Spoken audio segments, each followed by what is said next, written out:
Hi guys, welcome to this new video tutorial. In this video I will show you the easiest way how you could fix a slow Windows computer.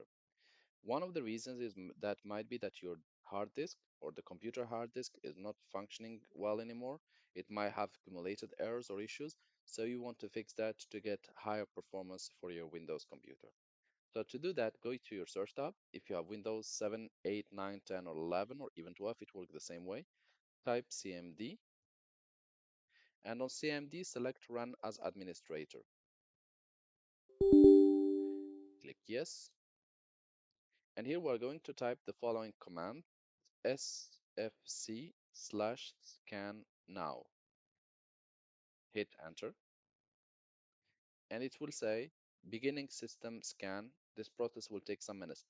In some cases you might be asked to restart your computer before proceeding with this. So if you get that, you want to close CMD, restart your computer, and then run this process as I show now. So you might find yourself waiting for a few minutes, up to half an hour, based if you have an SSD or a classical hard disk, how big it is, and how much data is there. However, it should not take more than 30 minutes in maximum in worst cases. I will just pause the video now, and we will take back once done.